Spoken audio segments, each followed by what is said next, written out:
Hey, I'm Orlando Jones, and I just want you to know that the Moana Nui podcast will be starting soon. Stay tuned, yo. I'm Veronica Taylor, and from myself and Ash Ketchum, I just want to say, Moana Nui, I choose you!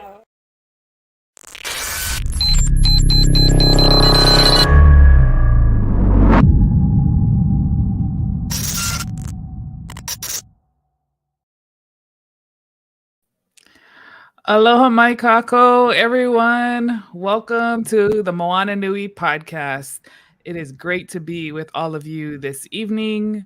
This here, June 29th. How the heck did we get through half of 2023 already? But here we are. And Dana and I are really happy to be together with you guys tonight because lately it seems our schedules have been a little bit out of alignment, so it's good to be back together again. My name is Moana. For those who are tuning in for the first time, I am the host and founder of the podcast. I'm also a children's book author for the Adventures of Nakoa and Nohea series, editor for the Wildcard Chronicles series here at Burning Spear Comics, and an advocate and champion for our AANHPI and all peoples of color communities. And as always, well, maybe not as always, but now, today, I'm happy to be joined again by my sis Dana, and I'll let her introduce herself so that you can know her too if you don't already. All right. Aloha, everyone. Thank you for tuning in tonight. If you tuned in earlier, you enjoyed some great interviews that we had at MomoCon with our guest that was featured in tonight's episode with Colleen O'Shaughnessy. We had Michaela Jill Murphy, who's best known as Jesse Flowers, Toph from Avatar: The Last Airbender, and Aquarius Taught Me that we featured on our 7 o'clock Eastern slot. So if you missed it, don't worry. Check us out on our YouTube channel to watch that episode and hear those interviews that we had at MomoCon.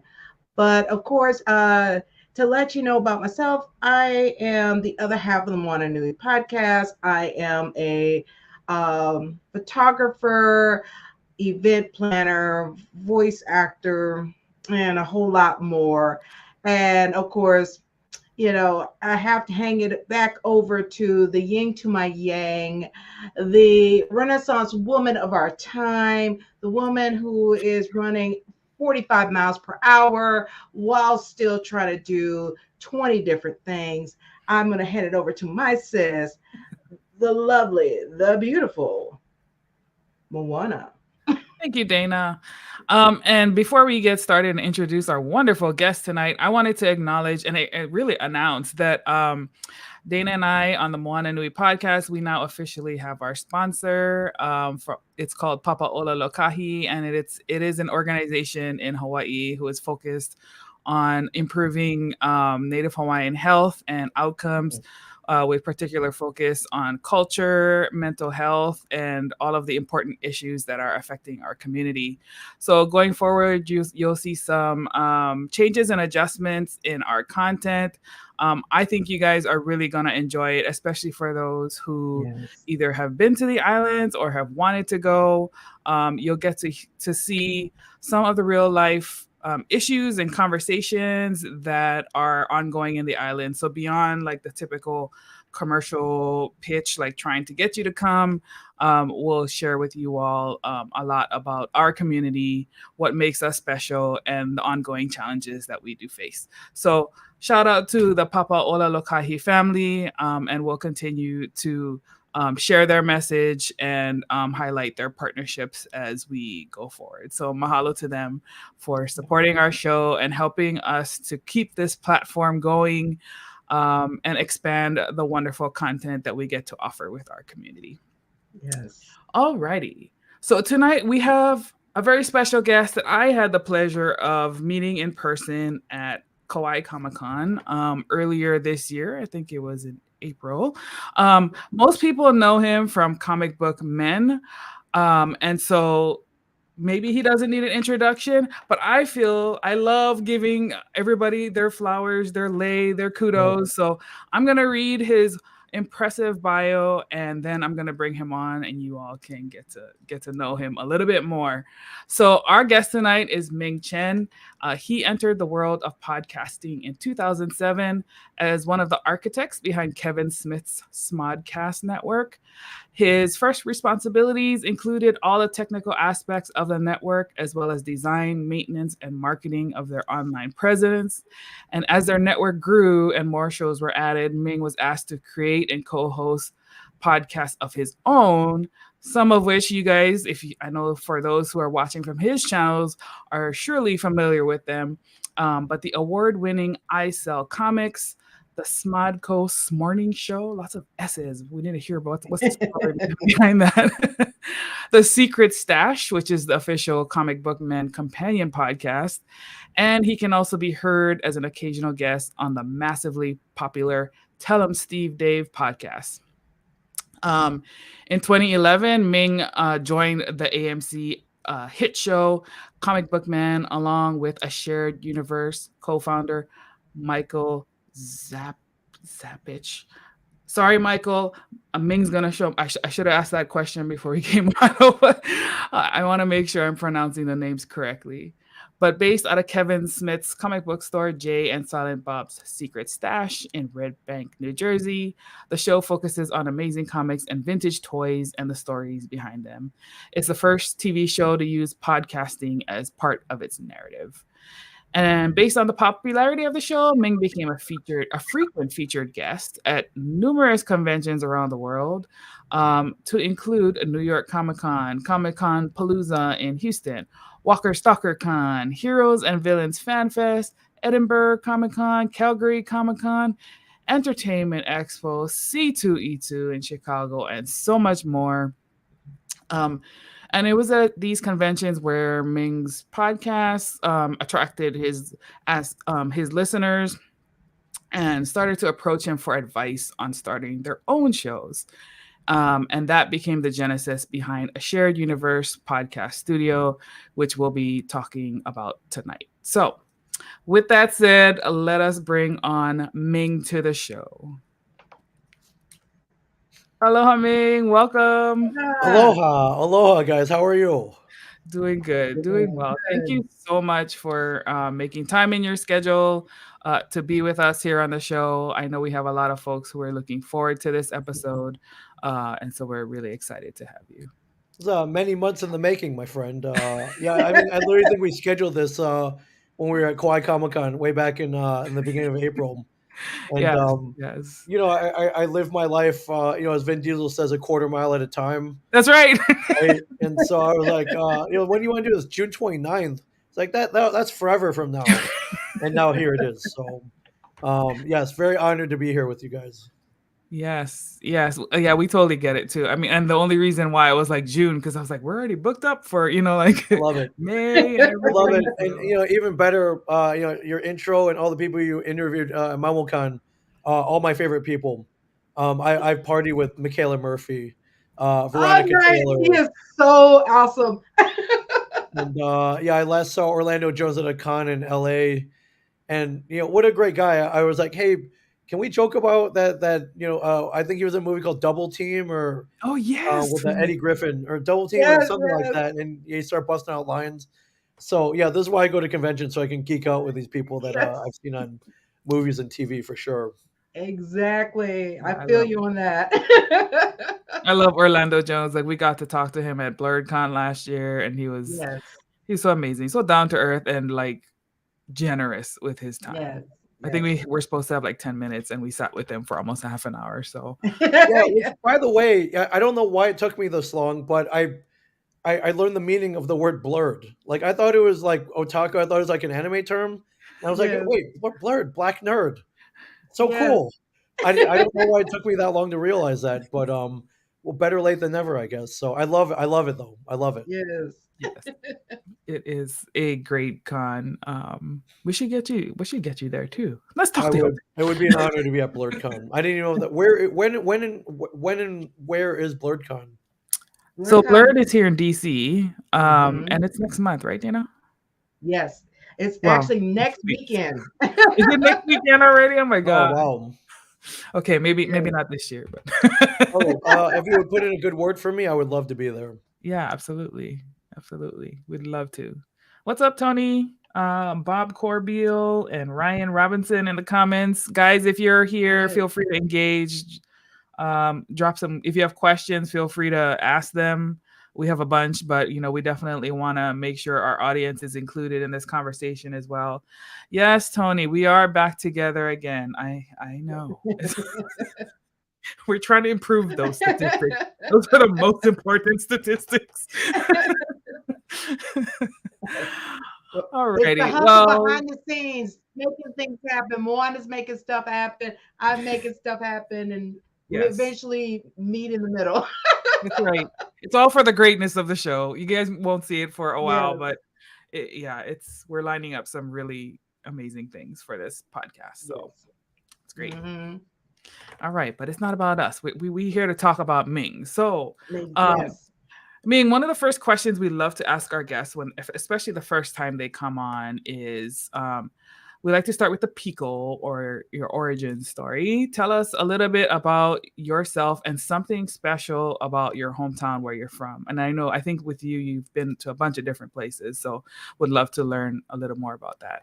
Wow. Geez, where do I start? I guess most people know me from Comic Book Men, the AMC TV show that ran for 7 seasons between 2012 and 2018. Some people may have listened to some of our podcasts that we started a little bit before then. Uh, Other people might know me as just a frequent collaborator with filmmaker, podcaster, director Kevin Smith.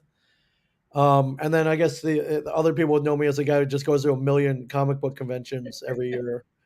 But I mean, I guess I would describe myself as just a nerd looking for a home, right? Um, when I was younger, I was into the X-Men and comic books and Batman and toys. Collect a lot of toys, and back when I was back not that long ago, even being a nerd wasn't that cool. It's very isolating.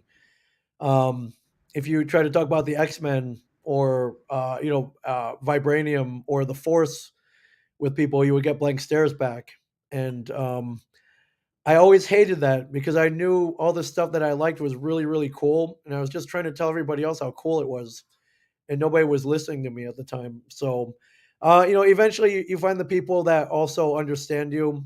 Sometimes it takes a little bit of work, but in high school many years ago, out of a class of 400 people, I found the two guys who understood me. So I would go to their houses every day after school. We'd play Nintendo. We'd play role playing games. We would watch James Cameron's movies over and over again. And those were the two guys who would go to what was then our version of Comic Cons, which were church basements, VFW halls, and sometimes our local mall would put on like a little Comic Con every couple months. And it was cool, but very isolating. Um, not yeah, it's just we had this whole universe that we discovered that we wanted to tell everybody about, and no one was listening, and no one was willing to listen, just because it wasn't cool. So, but yeah, kind of fast forward to now. I'm glad I didn't listen to the people who thought they knew better, who told me comic books were for kids, that playing video games and loving pop culture was going to get me nowhere in life. And I'm glad I stuck to what I loved, and it ended up kind of working out. So, I guess I'm most well known for being a nerd. Really, I don't, unlike Moana, I don't write, not yet, anyways. I can't draw. Really, talent wise, I don't really have too many, but I'm known for being a nerd, so I guess that worked out. That's some talent. Yeah, yeah. Oh, and then along the way, I discovered the love of podcasting. Um, a love ingrained to me, shown to me by Kevin Smith, who is one of the top podcasters out there, and one of the guys who has figured out how to make money doing this. Yes. And that's something I fell madly in love with. luckily, that was something that the rest of the world did want to do. So that's something that I learned very early on that I love that I'm passing on to other people right now via a trio of podcast studios that I've built in the New Jersey area, where we teach people how to launch and record podcasts. A place that we called a shared universe podcast studio. The meaning behind that name is twofold. One, as you guys know, in the comic book universes, the heroes and villains share their universes constantly. It's one of the best things about comics. Batman, the Teenage Mutant Ninja Turtles might have to go to Gotham to help out Batman in Gotham City. Muhammad Ali might get kidnapped along with Superman by aliens, and they're forced to fight against each other. Things like that is pretty amazing. And as we know now, the multiverses and the comic book movies that everyone has watched and loves now, the universes are shared all the time. The other meaning is, all the podcasters that come in and use our space, they're from everywhere: real estate, sports, geeks, car enthusiasts, and they all share their universes in our space. So, yeah, it's pretty cool. Hometowns, though, I moved around a lot when I was a kid. I think I did a count on how many places I've lived with somebody else the other day. I think I'm up to 10 or 12. Okay. So, but I grew up mainly in the Midwest, Michigan, Indiana, and ended up going to school, University of Michigan in Ann Arbor. My parents still live there. And yeah, it was these Midwestern towns where I learned to be a geek. Um, the one or two comic book shops that did eventually open up, I was there constantly. And yeah, there was one place in particular when I was in college that opened up. I'll give them a shout out. A place called Volta Midnight Comics, which started out as a little one floor, 100 square foot space, and has grown to a trio of Eisner Award winning comic book shops. So they were also guys that were kind of like, hey, you're never going to get anywhere selling comics for a living, and now they're highly successful at it. So um, yeah, the towns I grew up in, good places eventually to be a geek. So we had one store that had that sold 20-sided dice and D&D modules. So yeah, these are the places I hung out in, and these are the people I gravitated toward. Which sounds funny now. Now you can go to any comic book convention. I mean, their whole convention is dedicated to tabletop gaming. It's great, right? So Yes. yeah. But long story short, to anybody listening out there, follow what you love. It'll probably work out for you, even if it's not cool yet. Yes. Yes, I agree with that message. Ming for president. Okay. Let's see. So we got a couple questions Go from for the it. audience. Do you feel like the comic book scene, the Comic Con scene has changed? I mean, yeah, I mean, definitely from when we were going. I don't know about you guys, but yeah, they were small, very niche when I started going. If you got 100 people to go to your con in the 80s and 90s, you were doing something right.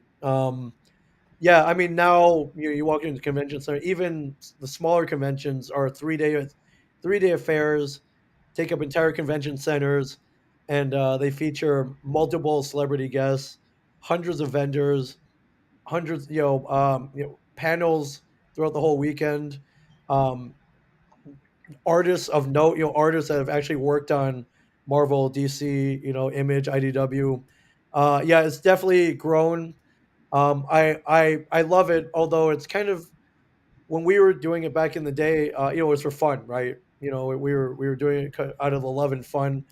Now, you look at some of the ones, and you can kind of tell they're doing it. It's a business. It's a business Yeah. it's a multi-million-dollar business that generates many thousands of dollars, not just for the convention, but for the city that they're held in now. So it's become major industries.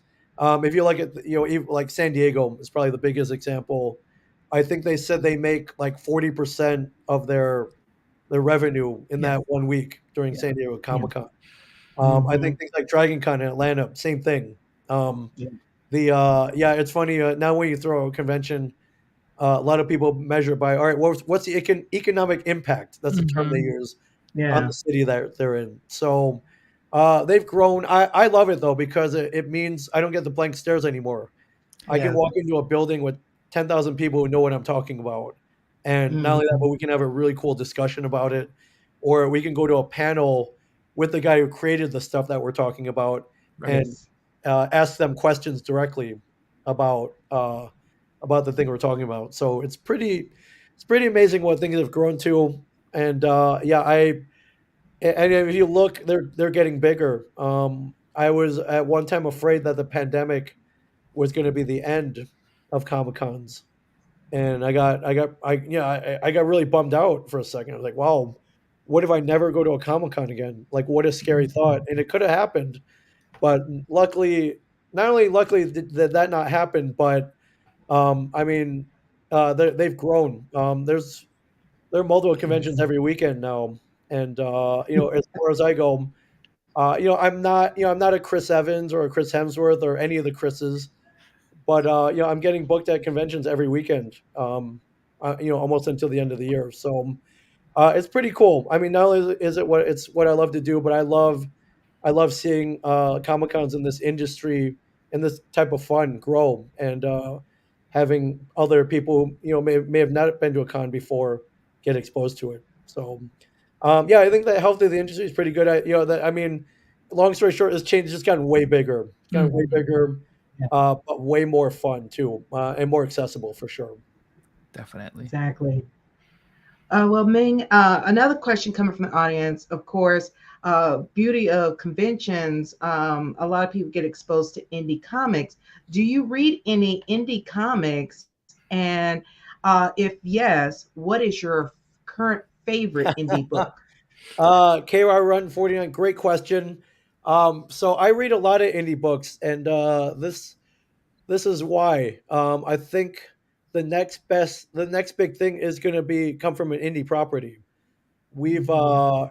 pretty much all the big characters and teams from Marvel, DC, Image, all their rights have been bought up by the movie companies already. So if you have a favorite character, chances are they're probably working on either a TV series or a movie about them. And chances are you already know about them. The next great story is going to come from an independent publisher or author, and it's going to come way out of left field, and they're going to come up with a comic book character or concept or storyline which we've never heard from before, and is going to take over the world. I mean, Okay. we've kind of seen already. Walking Dead technically was an independent book. Mhm. Yes.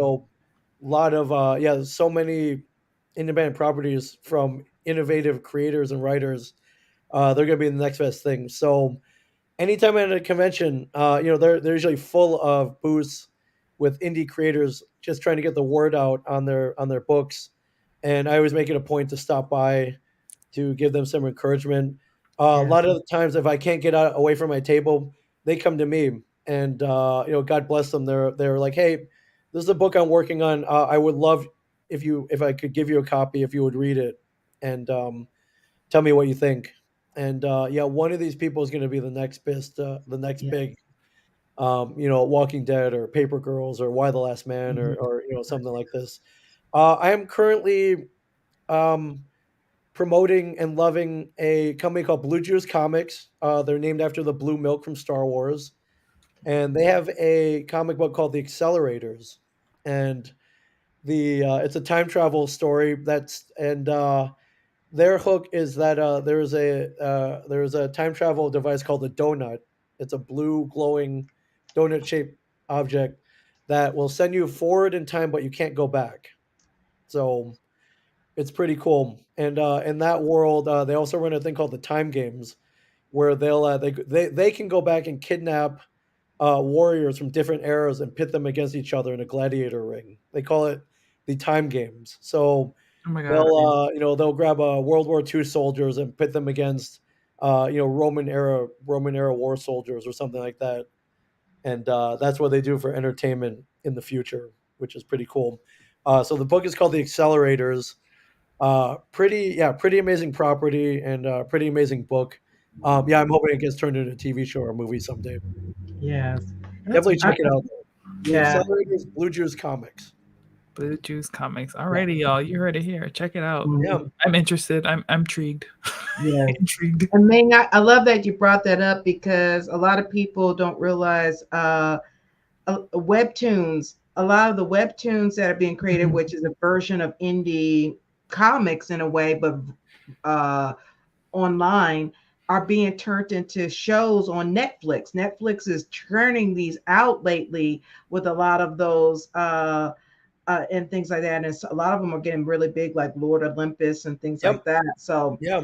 don't sleep on the independent webtoons, indie comics, you know. So, Yeah, a lot of those just started from some guy in his bedroom on a laptop. Was like, oh, I got a good idea, and putting pen to paper, and maybe they drew their own book, or maybe they hired an artist and they published it themselves using a site on the internet, and got it out there and got somebody's attention. So you never know. mhm, exactly. Looks like another one from the audience also coming from is Ming. What was your favorite comic book growing up? Excellent question. My favorite comic book and the very first one that I ever got was Avengers number 214. Um, on the cover is a great cover of Iron Man fighting the Ghost Rider, and Nice. yeah, it was a pretty amazing cover.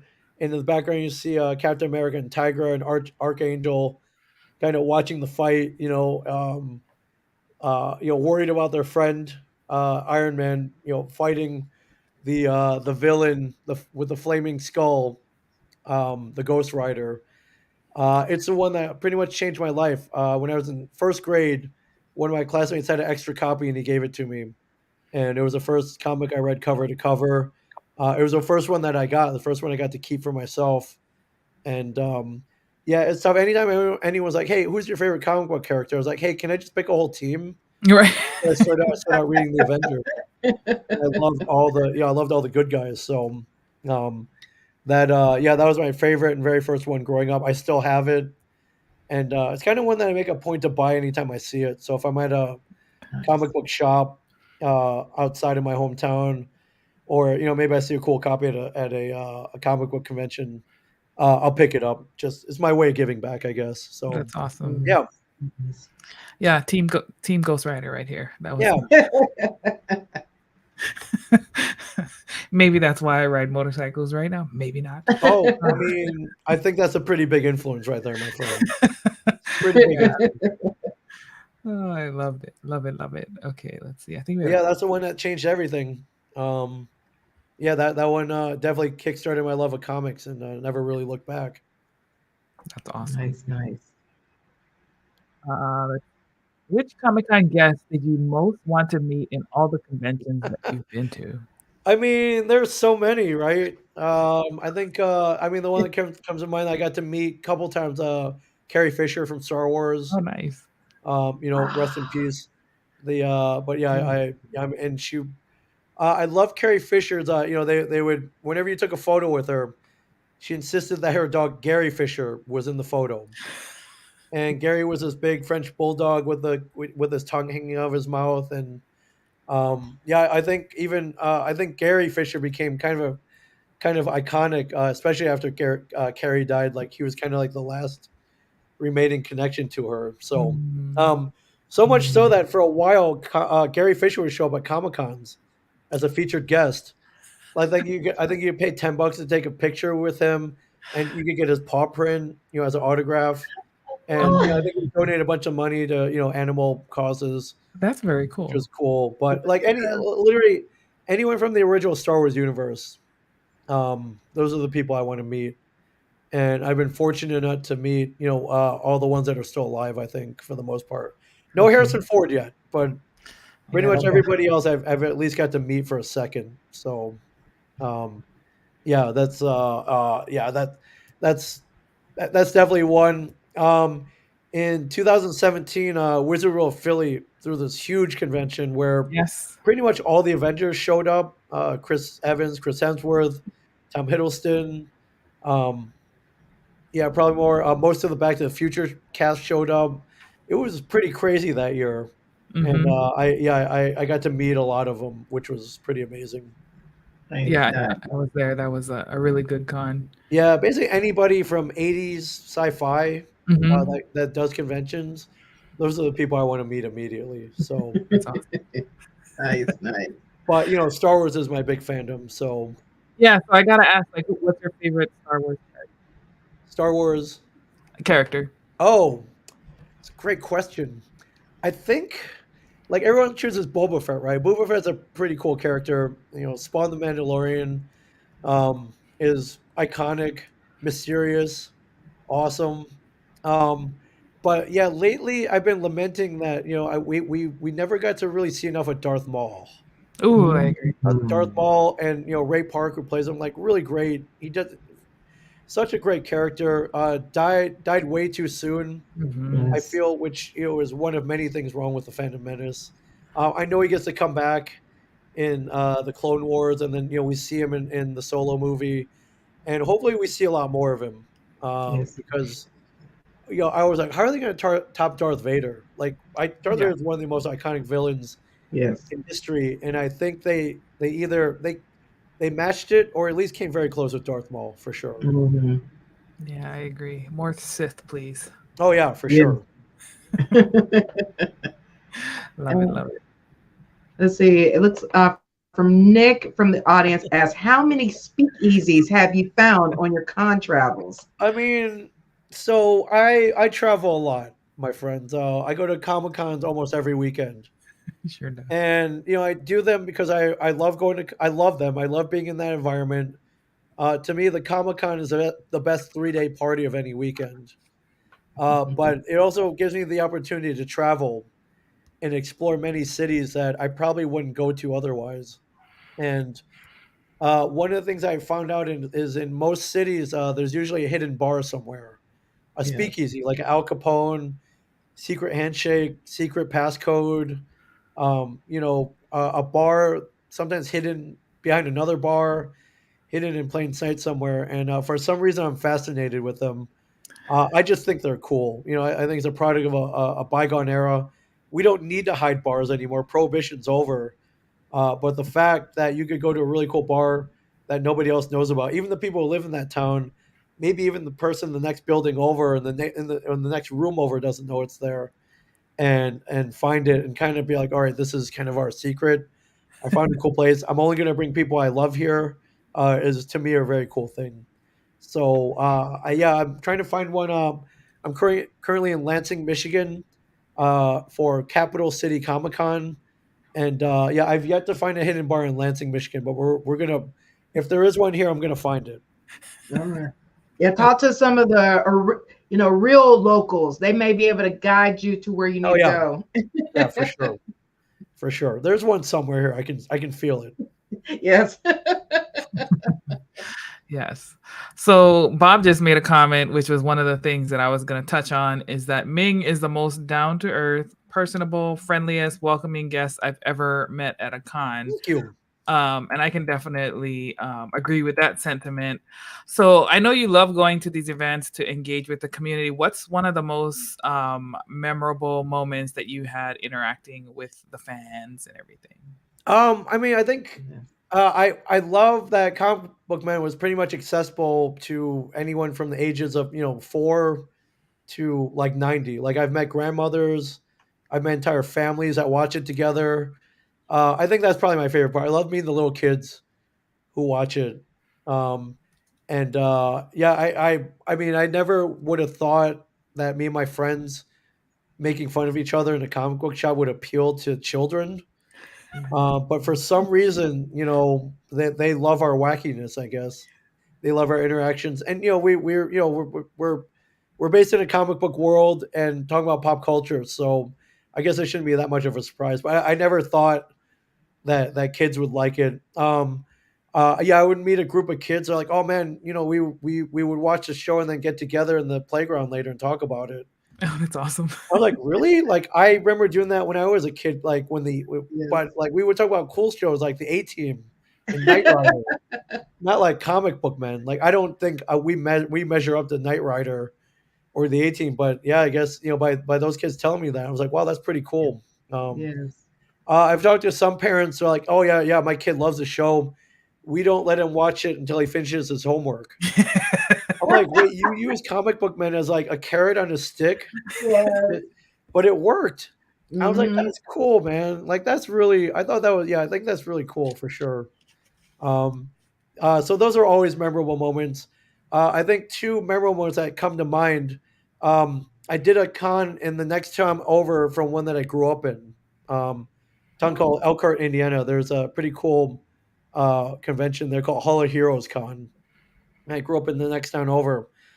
Um, I'm at my table and a guy comes up and I was like, "Hey, nice to meet you. What's your name?" And it turned out to be my best friend from middle school, who I hadn't Wow. seen in 30 years. So we just lost touch because we didn't have the internet. Mm-hmm. There was no Facebook back then. Mm-hmm. When I moved away, the only way to keep touch was to write letters or make a long distance phone call. And so we just kind of lost touch. So I met him and his kids, and I caught up with him. It literally been about 30 years since I last saw him. So that Wow. was cool. And then that was topped by I went to my panel afterwards. This guy raises his hand. I'm like, "Hey, what's your question?" He's like, "Hey, you probably don't remember me, but I was your best friend in grade school." And I was like, "Holy crap, I remember you!" Like, yeah.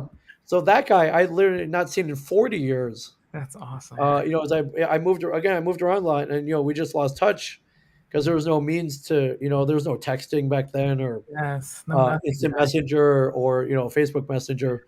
So within a span of a day, yeah, I saw my two best friends from childhood, Wow. and it was the convention that brought us together. So How that freaking was cool. pretty cool. Yeah. That's Nice. awesome. Yeah, youngsters, you have it so easy now. Yeah, you have it easy. Your friends can move away, and you can just you can text, you can FaceTime, you can Yes. Zoom. It's like you Yes. never left, but that wasn't the case when I was a kid. No, sure wasn't. Yeah. Mhm. Yep. Wow. Love it. Now, Well, thank you, Bob. of course, Appreciate it. yes, definitely.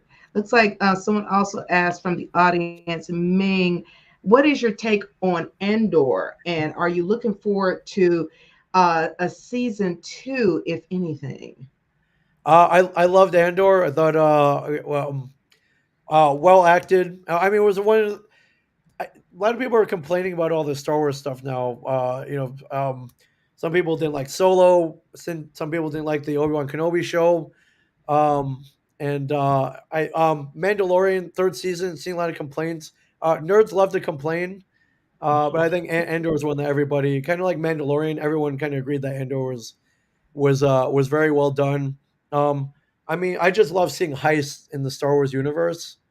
So, and I love that they're able to kind of draw it out into the recruiting, the planning, the actual heist, and then the aftermath.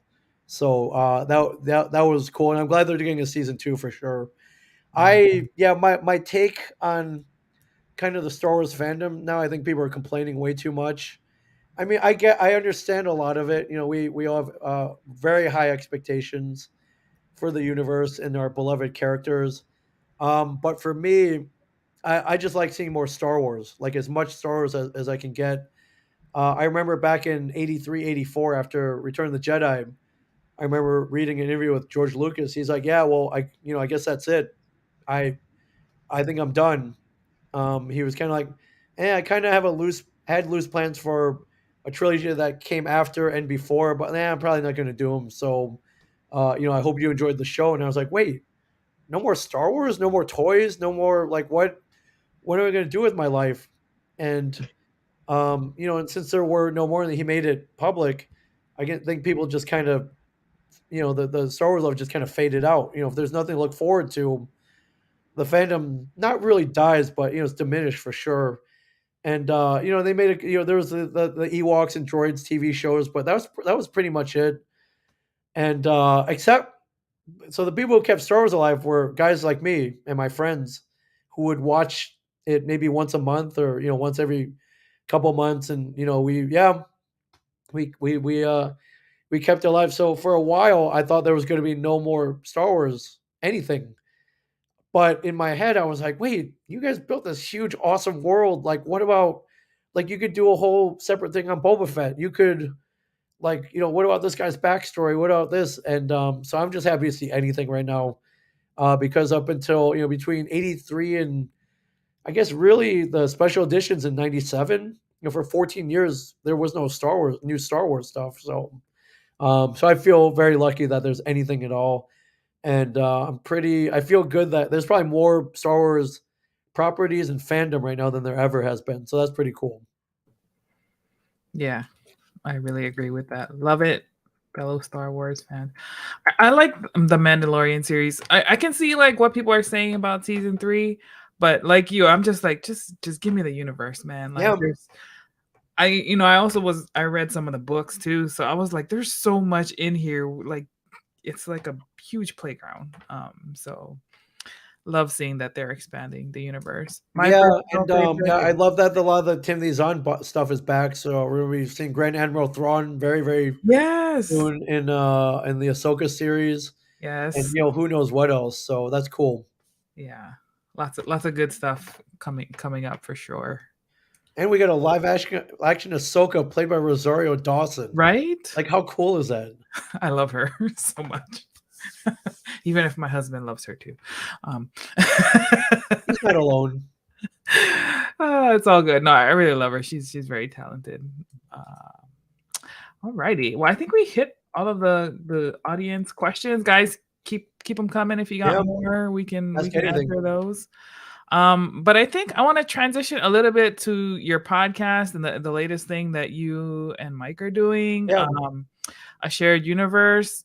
Tell us like what got you to start the studio and like what is your hope and goals for what you guys want to do with it? So a lot of the genesis is so podcasting. Like, I didn't even want to do it when it first came out.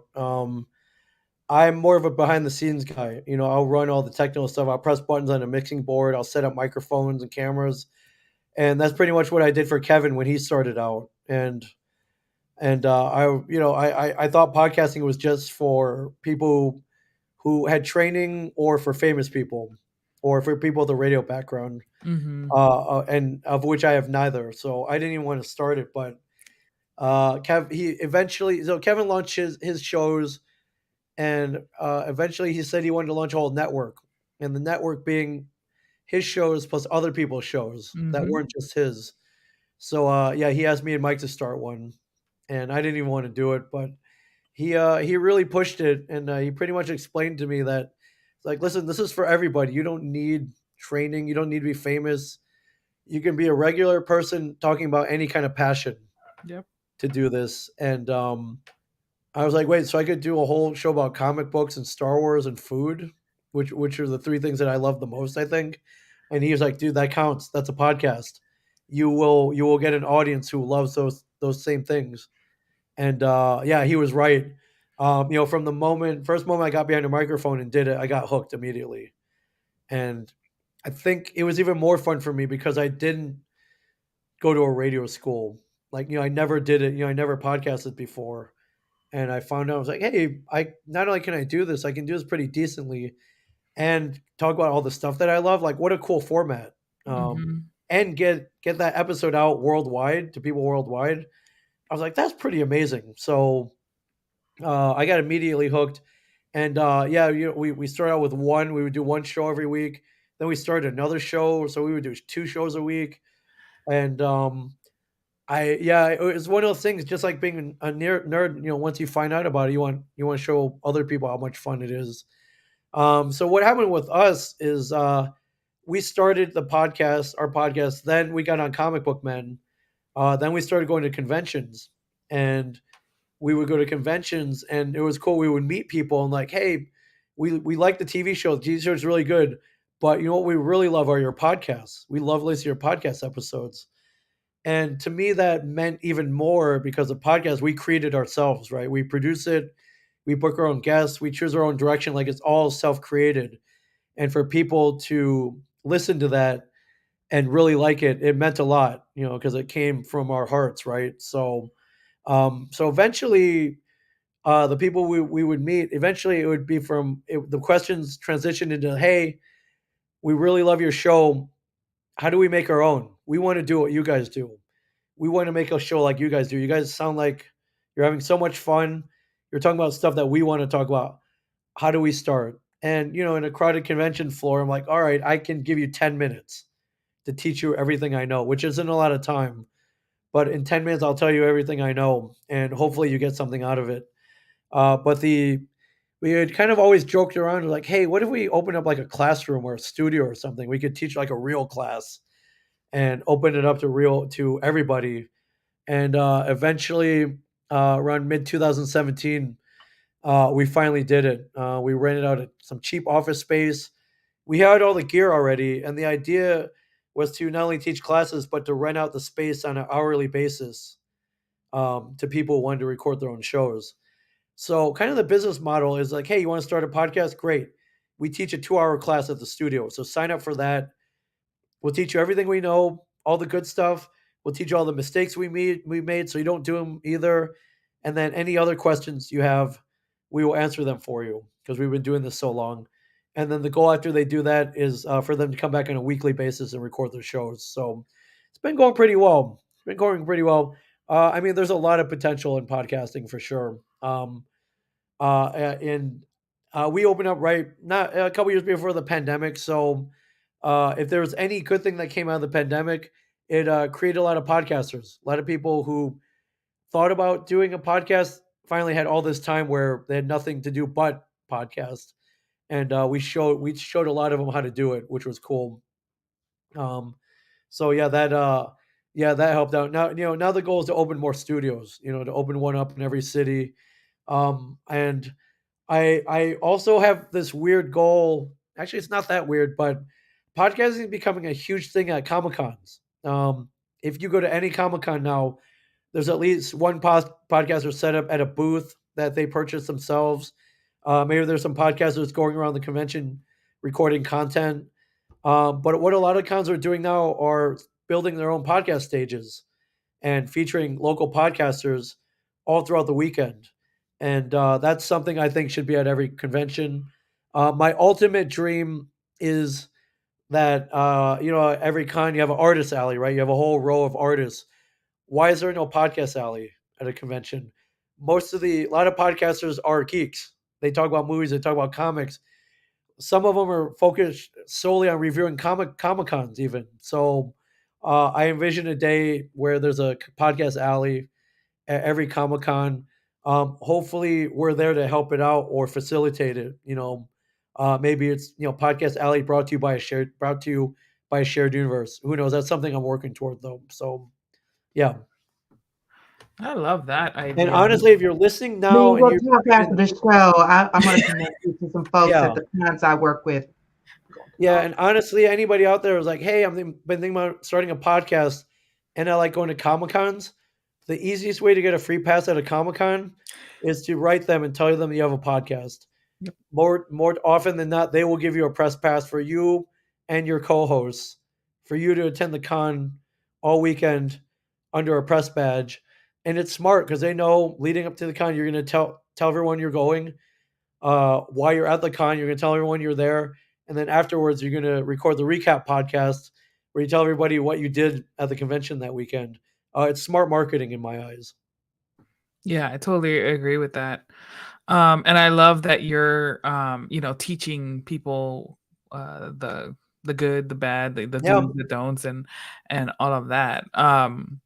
So to give folks just a little bit of a taste of what that might be, what would you say is the most important thing to making a successful podcast? I think the most successful thing is consistency is huge. Since this format really has no set schedule, and you dictate how many episodes you want to put out and when and where and how. That also gives people the freedom to kind of put up episodes whenever they want, whenever they feel like it. However, if you kind of put one up whenever you want and you don't really have a set schedule, it's really hard to keep an audience. My analogy has always been like Game of Thrones. Game of Thrones came on, I think, 9 o'clock every Sunday, correct? Back in the day. And they were great episodes. Some of them left off on cliffhangers.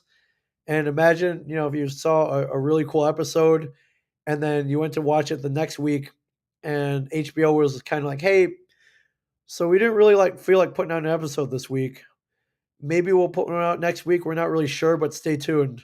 They would have lost their audience pretty quick. So same thing goes in podcasting. Think of it as you're by releasing your episodes, you're putting out the most beloved TV show out there, and your audience expects to get a new episode every week.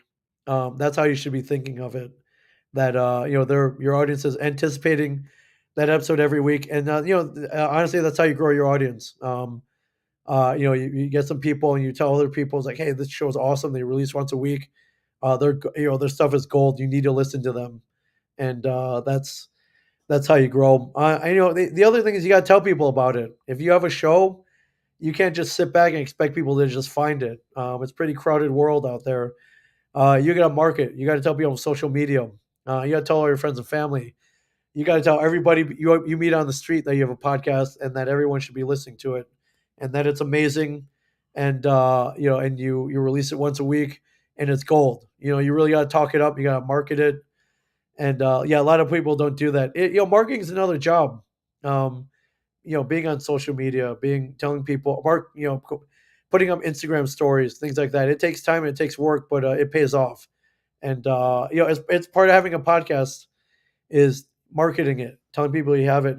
If you don't have time, get your kid to do it for you, get your brother to do it for you, get somebody out there you trust to help you market it for sure. And that's little by little, if you do those things, you will become somewhat, if not wildly successful. That's great advice. And Yes. kind of riffing off of that one. So, you talked about getting other people to help you with the podcast and things like that.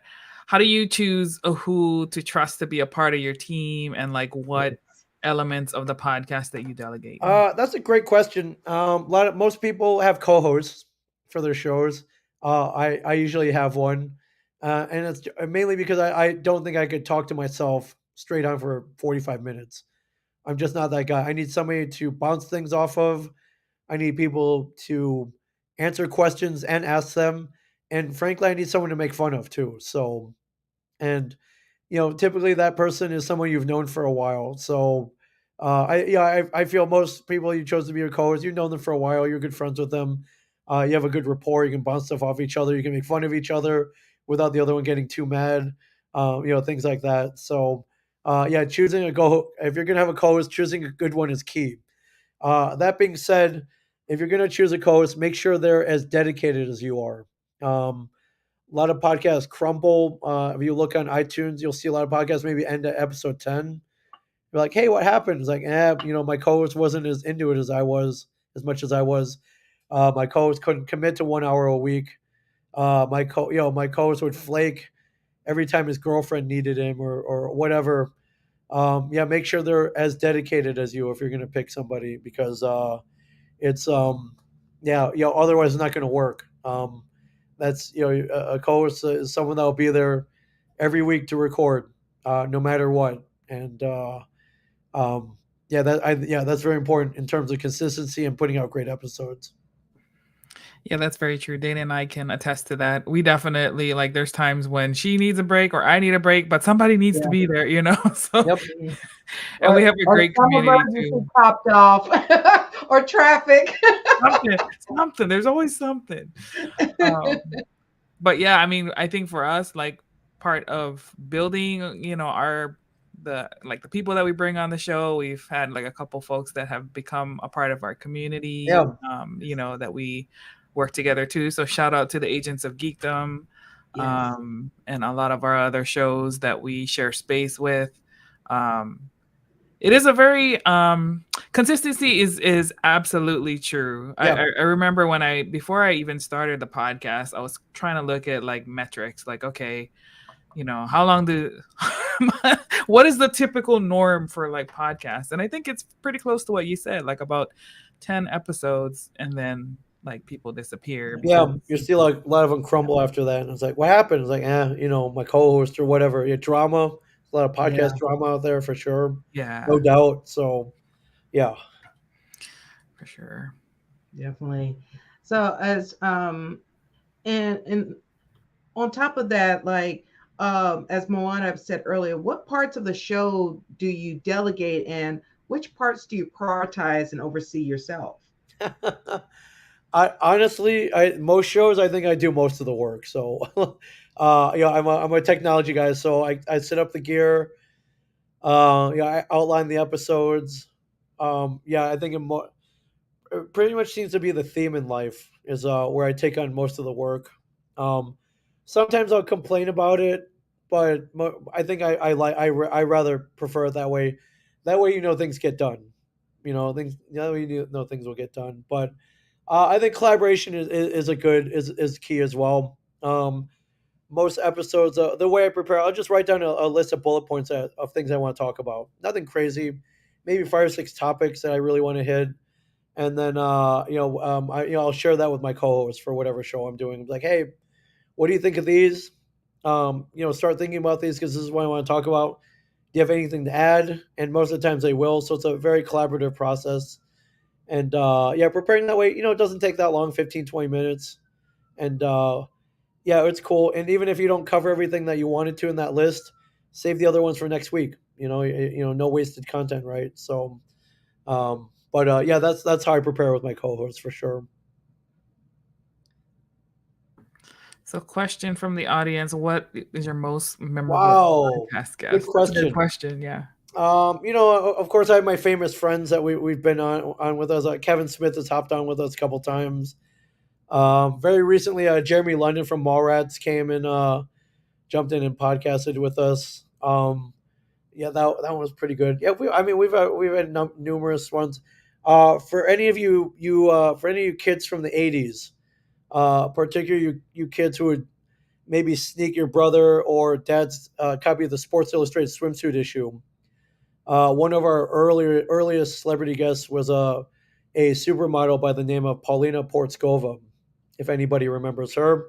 If you've ever watched any of the Cars videos from back in the day, she is featured in many of them. And she's got a very big social media presence now, kind of encouraging. She's older, but she still looks stunning, but she's kind of fighting anybody against ageism out there right now, of which there are many people. So, and she's got a pretty good presence out there.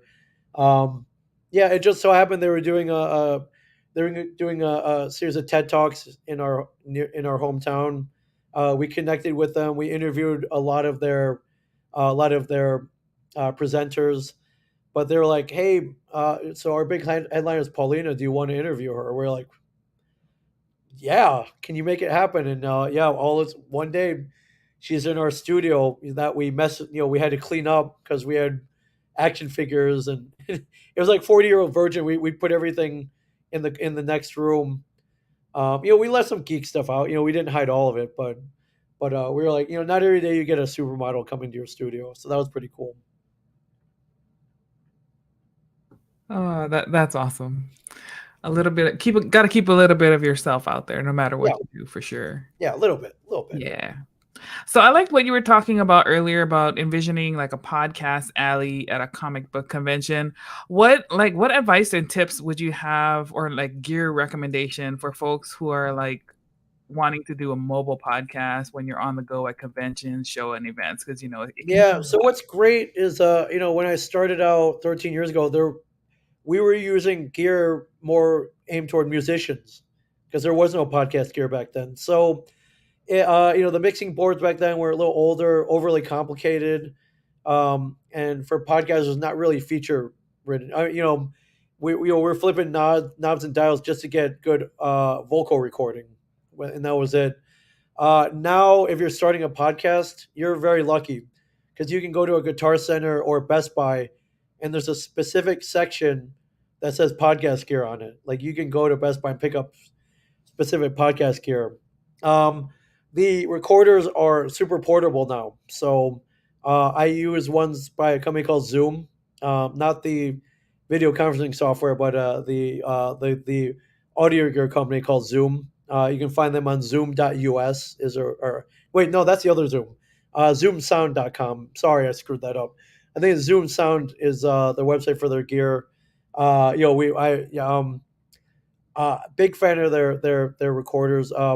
They make one called the PodTrack P4, which is about this big, size of a couple cigarette packets, and very easy to use, affordable. I think it's under $200, and you literally take that and a $40 microphone to a convention and start interviewing people. It's battery operated.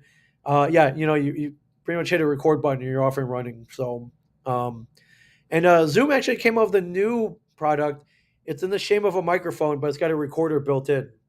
It's called the Mic Track M2, which just came out.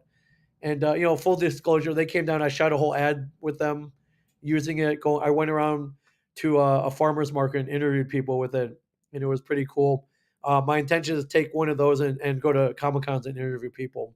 So it's literally one device that you hit record, and that's all you have to worry about. But there's so much great gear out there. If you want to record, especially if you want to record at home, but if you want to go mobile and record at a Comic Con, there's some very easy to use, very affordable gear out there for sure. Thank you. That was a selfish question. No, not at all. Always looking to evolve the mobile gear for Oh sure. yeah, for sure. And it's fun. It's fun going around to cons, interviewing guests, and then people who come, but artists, cosplayers, like interviewing the people who love going to cons. Yes.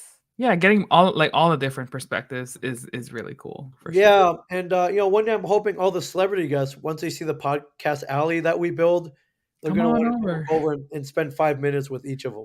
Yeah. Yeah. Answer a question or two. Yeah. Yeah, and I think they will. If you look, a lot of celebrities, especially ones going to Comic Cons, they have their own podcasts. Yeah, definitely. Yeah, they were like, wait, I can start my own show and speak freely and not have a PR person hanging over me, telling me what I can and can't say. I can finally tell that one story I've been meaning to tell, but maybe it wasn't PC enough for a press junket Right. or a TV interview. But now, they can tell the real story. It's pretty cool. Yeah, that is one of the great things about conventions, and even talking to like your favorite artists, your favorite creators. Like they'll share stories that they won't, put on like larger mainstream Yeah, for media sure. because Yes. they just can't. So yeah, it's been fun. All right. Nice. So, Ming, another question is what advice or tips would you give to those wanting to launch their own podcast? I would, if you have questions about gear or technical questions about how to get it distributed or anything like that, talk to other podcasters. As Mhm. we know now, there are no shortage of podcasters out there. I mean, chances are you probably know one, if not 5 or 10 or 20. Yeah, talk to other podcasters. We are very open with our information, whether it be gear or technical aspects or how to book guests or whatever. It's a very, very open community. And I think a lot of people who started, they're not audio engineers. They didn't go to broadcast school, so they learned everything themselves, or they asked a friend or somebody to help them out. So once they got there, they're like, "Oh, hey, I got this far. I'm going to help other people," and with the goal of maybe shortening, flattening that learning curve, and helping them out to have a great experience faster than we did. Basically, what we do is just teach them enough so they don't make the same mistakes we did. So that's probably my biggest advice. Just there's so many podcasters out there. Start asking questions. You know, I would take I would walk everyone through Amazon if they wanted to if they want to learn what gear to buy. I wish I could go to everybody to Guitar Store or Best Buy. I was like, all right, this one's cool. This one's not that easy to use. This one's terrible. Get this one. Like I would love to do that with people, but I think there are plenty enough people out there that'll help you out like that. Yeah, there's lots of great podcasts like recommendations Yeah. from podcasters. So YouTube's your friend. Yeah, I definitely find a lot of information from that. Yeah. Alrighty, so we're just about at the closing of the hour. So we'll do one last question, Ming, and that is, what would 10-year-old Ming find the most impressive about adult Ming's life? Probably that he got to one, not only work at a comic book shop later in life, but not only that, but work at a very prominent comic book shop, with a guy that makes movies, and I think he would be impressed that future Ming got to meet Batman from the 1966 TV show, Oh, Adam West, and not only that, but got the drag race with him, dress up like Kato and drive the Black Beauty against him. I think that would be that's awesome. that would blow 10-year-old Ming Chen's mind for sure, for sure. The other thing I think would blow his mind is like, hey, all this stuff that you love is going to be really cool one day. Mhm. Like girls are going to want to talk to you about Star Wars and Jedi mind tricks and and AT-ATs. Because when I was 10, that didn't exist. So I think little me would be impressed that that girls are walking out in public in Star Wars gear, shirts, cosplay, bikinis, R2D2 bathing suits. Like I Yeah. think 10-year-old Ming would be like, no way, man, that'll never happen, but it did. Oh, that's awesome. Yeah, I love that. As a Star Wars fan myself, yes, I approve that Yeah, message. Mm-hmm. And I think just in general, like love what you love. Yes. That's life is short. Love what you love. yeah. Buy the And toys. Mhm. yeah, Buy the toys. Yeah. Yeah. buy the toys. That's a good buy the toys. Exactly. Because it's gonna be worse something. Yeah. Some of them you never know. Keep them in good condition. Mhm. Yes, that's a good way to build wealth for sure. Alrighty. Well, this was an amazing podcast, Ming. Thank you so Yeah, much. I thanks, think guys. it's just a great balance of audience engagement. So thank you to everybody who tuned in as well, and for all of your Yes. wonderful Thank questions you. to enrich this episode. We absolutely love it. And if you guys loved it too, please hit the share button, like, subscribe to the Agents of Geekdom on Twitch and YouTube. I think we're really close to hitting partners. So Nice. if you guys can help us get there, that'll be Need amazing. 40 more. 40 more. 40 Yeah, more people. so close, so close, so close. So if you can share it around with your friends, we definitely appreciate it. Of course, if you still have more questions about podcasting, check out ashareduniverse.com. You can book time with Ming either to learn or to have him come on your show, or even like record your show with him in the studio. If you're Yeah, in we the can do it like this. You don't have to be in New Jersey. We can do it like this. We Yeah. have been doing it like this. It's great. Yeah.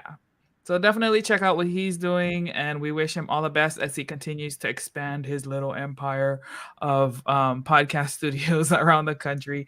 Love to see all of your success, Ming, and hopefully, will you be at Baltimore this year? I'm working on it. Okay. We haven't been there since we shot it. We actually shot an episode there in 2016. Actually, it might have been earlier, but it's been a while. I think we need to come back. Yeah, Yeah, definitely. Well, if you do, Yeah. yes, we'll let me definitely. start pulling those strings, and I would love to be there. Absolutely, absolutely. Yes. Well, alrighty, everybody. Thank you so much again for tuning in to our show. It's great. We had Ming, Dana, and I were able to be together again, and we had a wonderful audience in the show. So this will be definitely one of our Yes. highlights for 2023, I think. Um, and we look forward to everything else that you're doing, Ming. Definitely keep us in the loop. Let us know if we can help. No, yeah, I Get hope the I see word you out guys soon. Chances are I will. So I look forward to that. for sure. Alrighty, Definitely. everybody. Dana, any last thoughts before we close out tonight? Not at this time. Of course. Definitely, we shared the link. Definitely reach out to me. If you are in the Jersey area and you would like to sign up, guys, once again, go to ashareduniverse.com to get your insight, and also reach out if you want to schedule, like Ming was saying, if you're not there, to do some virtual classes with him and his team to learn more of all the things if you have a show yourself. And of course, look for Ming at a con near you. And if he's not on the lineup, every con has a way you can send a recommendation of someone you would like to see at the con. Send his information over so a con can book him and have him there so you can meet him in person. So, and of course, if you want to see the Moana Nui podcast there, let us know, recommend us. Moana, of course, children book author, me doing my photography, voice acting, and as a show as a whole covering the con. Also, definitely recommend us too, because I know a lot of y'all want to see us, but you got to recommend us. But of course, everybody, thank you so much for joining. For those that will be at BlurCon next week, I will see you there. I'll be there with actor and voice actor and singer Alan Z. He'll be helping to cover BlurCon with me and a couple other people. So if you see us, stop us and say hi. We'll be at BlurCon, like I said, next weekend. So we definitely look forward to seeing anybody from the audience there next weekend. But that's it for me. Alrighty, guys. Thanks again. And hope you guys have a wonderful 4th of July weekend. Have fun, stay safe, and we will see you guys next time. Aloha. Aloha.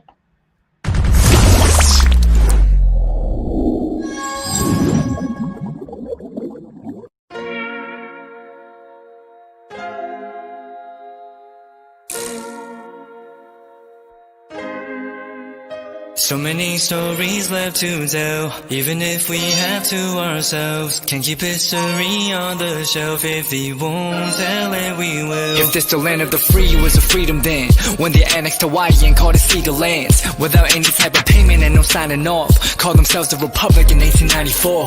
1.2 million acres overtaken from the native Hawaiians. When they resisted, the West retaliated in violence and erasure. The Hawaiian language was banned as part of colonialism's plan to expand, yeah. Stuck between a rock and a hard place. Multiple bombings of Kaho'olawe as a part of their ongoing war with Asia. Used it as a place for target practice. No consent or compensation. Colonizers call for annexation. No work out for all the locals. School will never let you know. So many stories left to tell, even if we have to ourselves. Can't keep history on the shelf. If we won't tell it, we will. Too many stories left to tell, even if we have to ourselves. Can't keep history on the shelf. If we won't tell it, we will. We will. So if you put Hawaii in a perspective, well, Black and Asian history is interconnected. Considering the fight with the Pacific, then of course, versus Asia, they was treated as a middleman for war, but didn't let the Western colorism run its course, cause dark skin was a sign of dignity to core. The land was taken in the name of capitalism, when prior to it was an actual kingdom, clapped back at the system. Stuck between a rock and a hard place. Multiple bombings of Kaho'olawe as a part of their ongoing war with Asia. Used it as a place for target practice. No consent or compensation. Colonizers call for annexation. No work out for all the locals. School will never let you know. So many stories left to tell, even if we have to ourselves. Can't keep history on the shelf. If we won't tell it, we will. Too many stories left to tell, even if we have to ourselves. Can't keep history on the shelf. If we won't tell it, we will. So many stories left to tell, even if we have to ourselves. Can't keep history on the shelf. If we won't tell it, we will. Too many stories left to tell, even if we have to ourselves. Can't keep history on the shelf. If we won't tell